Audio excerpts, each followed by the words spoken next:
석두희천 상. 석두희천 스님의 속성은 진씨이며 광동성 단주의 고요현 출신으로 어머니가 태기가 있으면서부터 마늘을 먹지 않았으며 심신을 정결하게 하고 편안히 가지는 등으로 태교에 힘썼다.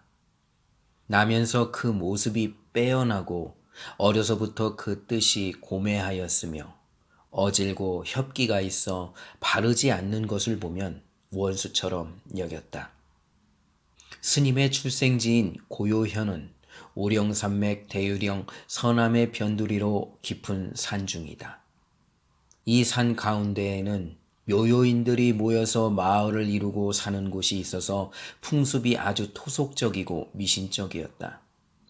특히 그들은 황소를 잡아 신에게 제물을 바치곤 했었는데 스님이 10세 때에 죽기 직전에 황소를 빼앗아 살려주었으므로 진씨 일가와 묘요족 사이에 시비가 일어나기까지 했다.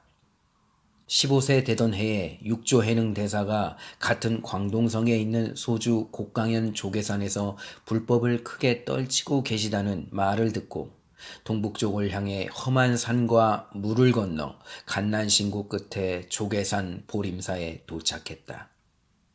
보림사에 도착한 15세의 소년은 육조대사에게 불법을 배우려 한다고 청했는데 그의 체구가 장대하여 20세 청년으로 보았다고 한다. 15세 소년이 조계산으로 육조대사를 찾아간 날짜는 713년의 초여름으로 육조대사가 인멸하시기 2개월 전에 불과했다. 그해 7월 중 육조대사가 신주의 신흥현에 돌아가 입적하겠다는 예언을 하시므로 대중이 모두 그 뒷일을 묻고 분분하게 들떠 있었으므로 삼위희천은 육조대사에게 나아가 화상께서 입적하시고 나면 저는 장차 누구에게 가르침을 받아야 합니까?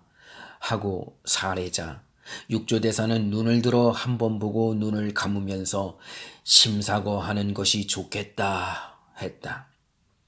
삼위희천은 생각사자를 깊이 관하고 그 뜻을 생각하라는 말로 잘못 알고 매양 외지고 조용한 곳을 찾아 단정하게 앉아 사자만을 생각했다. 어느 날 수자가 그러한 삼위희천의 모습을 보고 물었다. 희천삼위는 스승께서 이미 입적하셨는데 그렇게 앉아서 무엇을 골똘히 생각하는가? 스승님으로부터 심사하라는 가르침을 받았습니다.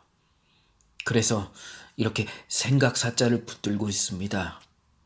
수자하상은 그 말을 듣자 웃음을 지으면서 말했다. 그것은 네가 잘못한 것이다.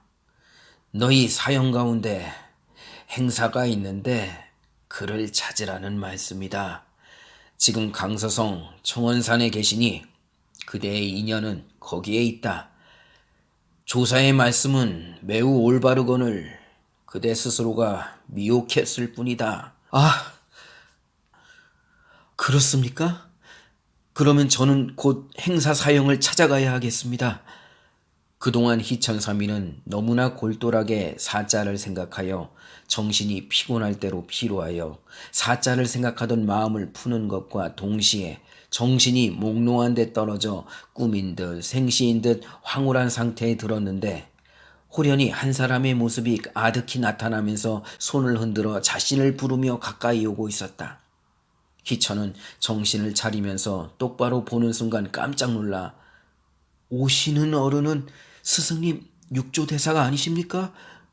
라고 자기도 모르게 부르짖었다. 육조대사의 모습이 더욱 분명해졌다.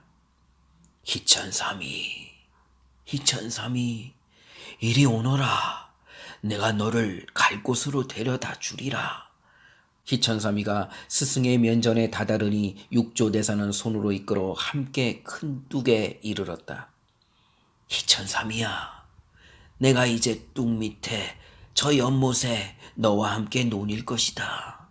하고 말하는 순간 푸르고 맑은 수면 위로 큰 거북의 머리가 드러나더니 육조대사 앞에 이르러 머리를 숙이고 몸을 굽혀 공경하는 모습으로 절을 하고는 네 다리는 물속에 감추고 등을 드러내고 있었다. 육조해능대사는 한 발로 거북이 등을 타시고 삼위이천을 이끌어 오르게 하셨는데 처음에는 불안했지만 점차 안정이 되어 큰 바다를 이력편주로 마음대로 오고 가듯 시원하게 다니었다. 희천삼이, 졸고 있는가? 많이 고단한 모양이다. 하는 소리에 깜짝 놀라 깨어보니 꿈 가운데 체험한 일이 너무나 역력하여 생시와 같았다. 오가 정종찬 상건에는 그 신령한 거북은 지혜를 뜻하고 깊은 못은 성품의 바다를 뜻하는 것이니 석두이천이 조사와 함께 신령한 지혜를 타고 성품의 바다를 논인 것이다 라고 기록되어 있다.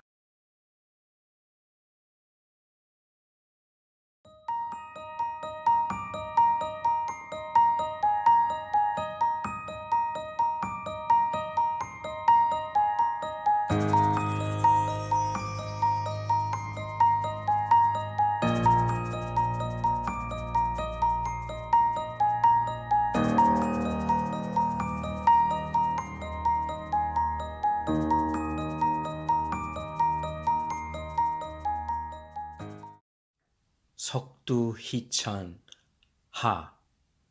희천삼이는 육조대사 탑에 참배하여 이별을 고하고 동북으로 나아가 강서성 길주 청원산 정거사에 계신 행사선사를 참배한다. 행사스님이 희천삼이를 보고 물었다. 네가 어디서 왔는가? 영남 조계로부터 왔습니다. 네가 영남 조계로부터 어떤 물건을 가지고 왔느냐? 제가 한 물건을 가지고 왔습니다. 이것은 제가 가지고 있던 물건입니다. 내가 언제부터 가지고 있던 것이냐? 조계에 가기 전에도 가지고 있었습니다. 무엇을 얻으러 왔는가?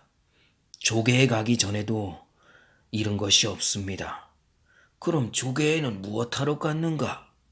조계에 가지 않았던들 제가 어찌 본래의 모습을 잃지 않은 줄을 알았겠습니까?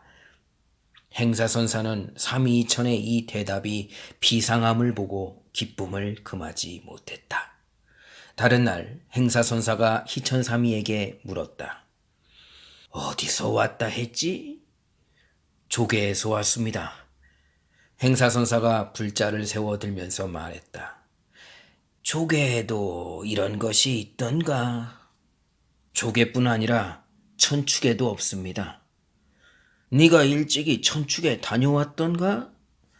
만일 갔었다면 있었을 것입니다. 맞지 않으니 다시 말해보라. 화상도 하나만은 꼭 말씀하셔야 합니다. 확인을 속이지 마십시오. 너에게 말하는 것은 어렵지 않으나 뒷사람이 알아듣지 못할까 걱정이다. 알아듣지 못하지는 않겠지만 말할 사람이 없습니다. 행사선사는 갑자기 불자로 내리쳤다. 바로 그때 희천삼이는 확연히 크게 깨달았다. 불자를 가지고 이렇게 법을 쓰는 선기는 실로 행사선사의 이것이 처음이다. 이렇게 해서 희천삼이는 청원 행사선사의 법을 잇게 된다.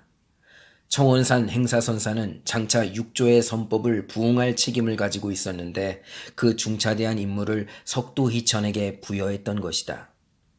석두희천 선사가 청원산 행사선사의 문을 두드린 것은 713년이었고 남학 남사로 간 것은 742년이므로 행사스승에게 법을 익힌 기간은 29년이나 된다. 그리고 행사선사의 입적은 740년이므로 희천선사는 스승이 입적하고 3년상을 청원산에서 마친 뒤에 남학으로 갔음을 연대상으로 알 수 있다. 송고 승전에는 희천선사가 남학 형산에 들어감으로부터 석두라는 호를 얻게 된 것에 대해 이렇게 기록하고 있다.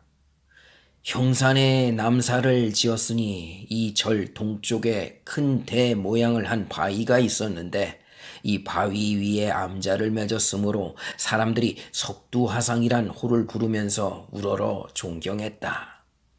뒷사람들은 이 절을 남대사로 고쳐 불렀고 지금도 그 자리가 뚜렷하여 예배를 하기도 한다. 희천선사는 여기서 764년까지 장장 22년간을 주석한다. 석도 희천이 수법한 후에 남사에 주석한 이후로 당시 강서의 마조와 호남의 석도를 뵙지 않은 자와는 더불어 선을 이야기할 수 없다라고 할 정도로 모든 사람들의 존경을 받았으니 천하의 선학자가 강서와 호남에서 몰려 왕래가 끊이지 않았으므로 강호재연이라는 말도 생겼다. 석도 희천선사는 입적을 앞두고 유명한 참동계를 짓는다. 이 참동계는 뒷날 조동종의 근본 종지를 이루게 되는데 그 표현은 현학적이지만 내용은 정통선의 진수를 간직하고 있는 명저이다. 790년 12월 25일에 세속의 나이 90일 범납 63세에 입적하시니 제자들이 남사 동쪽 언덕에 탑을 세우고 그 법을 길이 추앙했다.